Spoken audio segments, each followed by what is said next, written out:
자주 말씀드리지만 오늘 또 말씀드리지 않을 수가 없습니다. 정부 여당 이런 말 정말 명심해야 됩니다. 바보야. 문제는 경제야. 정부 여당이 국정을 책임지고 국익을 지키고 민생을 살피는 그런 본연의 일은 다 팽개치고 오로지 야당 탄압, 정적 제거, 정쟁에 몰두하고 있습니다. 닮아서 그런지 이 장예찬인가요? 이분이 우리 장경태 의원이 쓰러진 것을 두고 쇼를 한 거 아니냐는 그런 말씀을 하신 것 같은데 더군다나 무릎 보호대 얘기까지 하는 것을 보고 도대체 이게 최소한의 인간적 도의를 갖췄느냐라는 생각이 들었습니다. 정말로 폐륜적 행위라고 하지 않을 수가 없습니다.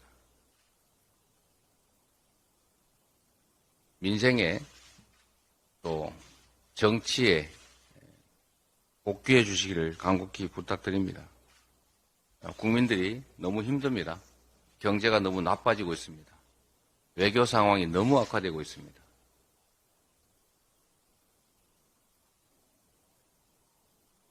국내 주식시장이 또다시 큰 충격에 휩싸였습니다. 일부 코스닥, 코스피 상장 기업들 주가가 까닭없이 무더기로 폭락하면서 천문학적인 금액이 허공으로 사라졌습니다. 수많은 개미들의 피해를 야기했던 SG증권 사태의 재판입니다. 야당이 입이 닳도록 조속한 제도 개선을 촉구했는데 정부가 2달 동안 허송세월했습니다. 그 사이에 애꿎은 피해자가 또 이렇게 양산됐습니다. 일부에서는 도이치모터스 주가 조작 같은 통정 매매 의혹까지 제기되고 있습니다.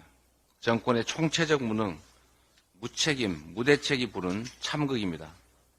금융 전문성 없는 대통령 측근 검사들을 금융감독 수장에 임명할 때부터 이미 예상된 일입니다.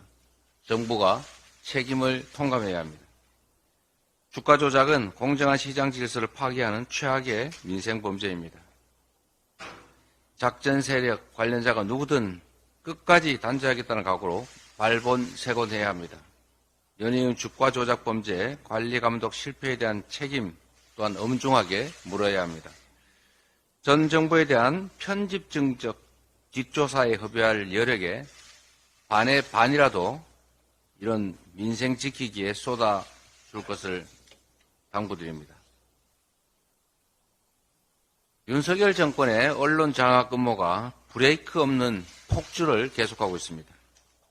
KBS 사장을 찍어내기 위한 전방위적인 탄압, 초유의 MBC 압수수색, YTN 민영화 시도까지 민심은 그리고 민생은 전혀 신경 쓰지 않는 모습입니다. 수많은 언론인의 해직과 언론 자유 몰락을 야기했던 MB 정권의 언론 장악 막장극 재방송 보는 것 같습니다.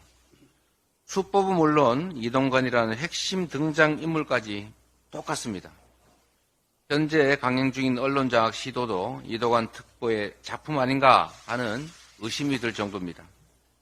이동관 특보의 방통위원장 지명은 언론 자유의 종말이 될 것입니다. MB 정권 몰락의 출발이 언론 탄압이었다는 것을 명심해야 합니다. 한국 언론은 정부 압력에 직면했다. 국경 없는 기자회. 한국 정부는 언론 자유를 제한하고 있다. 미 국무부 인권보고서.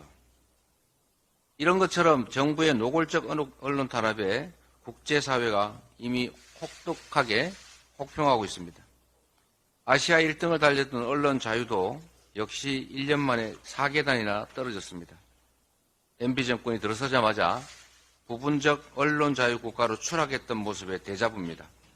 그때도 지금도 주역은 이동관 특보입니다.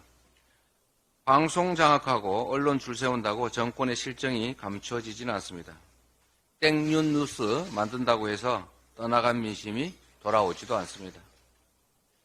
민심이 보내는 마지막 경고를 흘려듣지 마시기 바랍니다. 이동관 특보 지명 의사 포기하십시오. 언론 장악에 힘쓸 때가 아니라 민생 챙기기에 힘쓸 때입니다. 경제 살리기에 힘쓸 때입니다.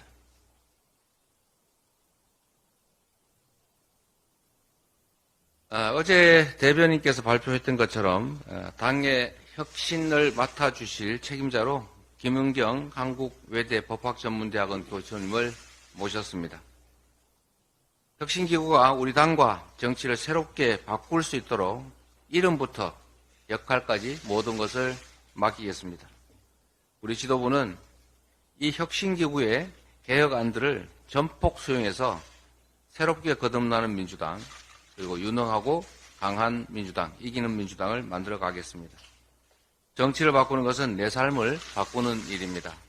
대한민국 정치를 혁신하는 데에 당원, 국민 여러분께서 함께해 주시기를 부탁드립니다. 이상입니다.